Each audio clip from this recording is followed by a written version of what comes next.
It was a Sunday, much like any other Sunday. I was kicking back, relaxing from a long week of work, knowing that I had to head back in about 10 or 12 hours for another rough night at the factory. I guess I could add in a bunch of other details about my otherwise mundane life, but I know you couldn't care less, so I'm going to cut to the chase here and just keep things simple. Despite being a factory worker and a high school dropout, I was a ginormous fan of Frasier. Yeah, I know all the upscale, intellectual, dry, aristocratic jokes, whatever. For some reason, it tickled my funny bone. I totally watched his shit up in the 90s, and a few years later, I owned all the DVDs that were out. Maybe if the show had more explosions, I'd have looked for some Blu-rays, too. But hey, all kidding aside, as I said before, I was a pretty big fan of Frasier. That was before back around summer 2007, I found a 3-episode Frasier DVD on the shelf of my local Blockbuster, kind of hidden behind some other TV show DVD case. Actually, don't remember which one it was. The text on the side of the box was faded, and the at the end of where it was supposed to say Blockbuster on the front was all scratched and faded out. Blockbust, the hell is that even supposed to mean? Anyway, the side text clearly said Frasier, the Harvard Vaults. I assumed it was a bootleg or some other kind of fan-made shit that somehow made its way into inventory, but I checked it out anyway, no problem. Cashier said something about the label looking old, and really that was all she had to say. The DVD was mine for a supposed 5-day rental anyway. So when I came home to my crappy old bug-infested apartment, I popped in the DVD hoping for another 10 or 20 laughs before it was time to hit the old sack and go back to the old grind. Nothing was out of the ordinary. The DVD menu was just Dr. Crane with a quirky smile on his face and his arms outstretched. Whatever, worked for me. Clicked my way to the episode listing, and the titles were Frasier's Finest Christmas, Mr. All-American, and The Truth About Eddie. I was immediately curious about the first episode, given that the title suggested that something big had happened. So that was the episode I chose. Nothing on the screen, just a bunch of blackness, whatever, who cares. I can't say I was too surprised, given how old the box had looked and all. Then about, I guess, 25, 30 seconds in, got an error message, and that was when things started getting a little more out of the ordinary. Your DVD is cracked, and so are you. That was the message that displayed on the screen. Sure as hell wasn't the message I usually got when a DVD didn't work, but I figured that the DVD may have customized itself somehow. Whatever, I don't know this shit, I'm just a factory worker. I went to get up and eject the DVD, but by then the message had went away. Alright, I thought. Cracked might mean, psychologically, when you start to feel a little crazy. And Dr. Crane was a psychiatrist, so after thinking about things for a few seconds, I actually thought it was kind of funny. After another 5 to 10 seconds of blackness, we got video of Frasier's usual apartment. Something seemed off. There wasn't any conversation, any real action. It was just Frasier with his head down on a piano, just making muffled noises that seemed like tears. Not really funny sounding ones or anything either. His head wasn't moving at all. It was sternly down on top of the piano. Alright, I thought. I guess this was pretty easy to make. Some college kid probably quickly edited some footage from the show together and called it a day. Real funny, huh? The crying, which I assumed was Frasier, stopped, and then there was a knocking on the door. In. Come, was said, but it definitely wasn't in Frasier's voice. Sounded like some kind of Frankenstein or something. The door opened, and in came Frasier's dad, Martin, holding his usual cane. Get up, you lazy old knucklehead. Bet you had too many margaritas, or whatever you want to do are sipping these days on the way to the Wall Street Journal stand. Canned laughter was heard. Following that, Frasier lifted his right hand and slammed all of his fingers against some piano keys. doing it entirely without grace and with his head still entirely down on the piano. No sound was heard from the piano, strangely enough. You're still all gloom and doom about your failed experiment, aren't you? You gotta cheer up, man. Relax about the whole thing. Go outside and get some air. That was obviously an awkward line, but was nothing compared to what I heard next. Ooh, no, why? Ah, can't. Frasier muttered in the same Frankensteinian voice we had heard just moments ago. Can't go out? Can't go out like what? Why? I thought.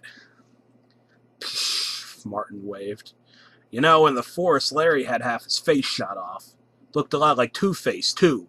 If you're having yourself a bad hair day, you can at least accept that not everybody has the same kingly standards as you do, your royal highness. Frasier finally lifted his head up, turned around, and I'm going to be honest, it screamed like a little schoolgirl. There was nothing there. His face was a void, no eyes, maybe the top half of his forehead and chin, and otherwise black. Pure black, no light, just black, no features. There was nothing but void. I paused the DVD, turned off the TV for a minute or two, and I took some deep breaths in and out, in and out. It's funny. Really, it was just a TV show, yet my heart was racing and the sweat glands were going off like I was still in puberty. Good news is that rational thought kicked in sooner than later. Okay, I thought. As legit as this episode seemed, perfectly synced audio and video, and the set looked exactly the same as it did on the show. This may have just been an elaborate dub or something. I lit up a fag. That means cigarette, in case you don't know. I took a few puffs. Maybe this was just a Halloween episode, I thought. Clever that they'd call this a Christmas ep, too. Maybe that's part of the joke. Damn, I felt like such a chicken brain. Was never so gullible before in my entire life. I put out the cig, turned the TV back on, let out a chuckle at Frasier's outer space head, and I unpaused. But then I realized I wasn't just watching a Halloween episode. There was about 5.5 minutes of giddiness and applause. Not steady, not static, but up and down, sometimes like a cry, sometimes coughs like some sort of, bizarre punk rock, canned laughter symphony. The camera zoomed in and in on the void, and as the fanfare faded, brightly burning red letters filled the emptiness on the screen, panned out to be unmistakably clear. Frasier's head is cracked, and so are you. My skin suddenly felt awfully dry, despite all the immediately recent perspiration. Still, I've skimmed enough articles in my time about how impressionable the human psyche is. Fuck this DVD. Fuck whatever this Christmas is supposed to be.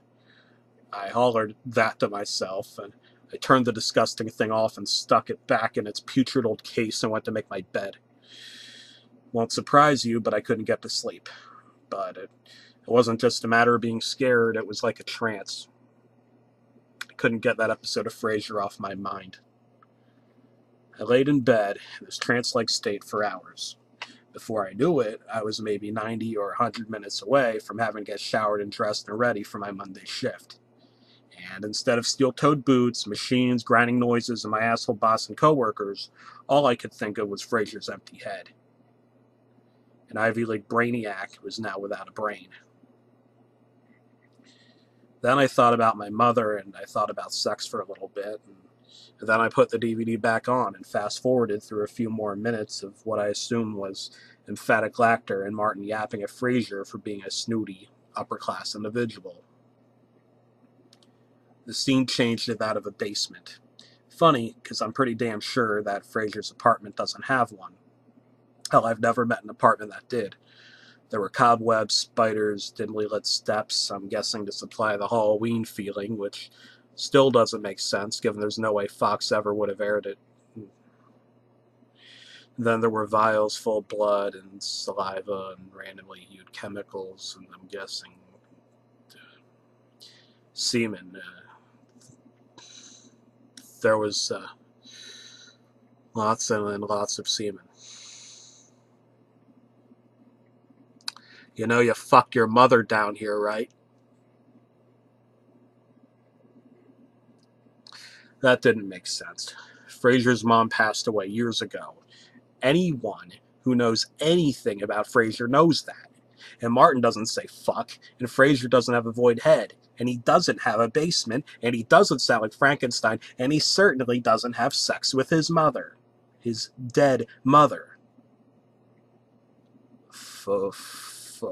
Father, she awakens. Alright, you can pretty much slap me senseless at this point because there was a corpse in a test tube with the letters HESTER written in what looked like sperm right below on a plaque. Hester, of course, is the name of Frasier's long-deceased mother.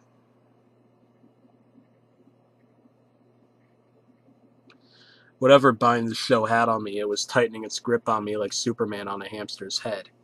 My face felt dry. I ran my fingers down it. I felt cracks. The show was cracked, and so was I. I didn't know how. It was just a DVD. Logically, I should have been able to dismiss it as some sort of college prank. I brushed my fingers against my face again. It seemed like less of it was there. I knew I couldn't go out like that.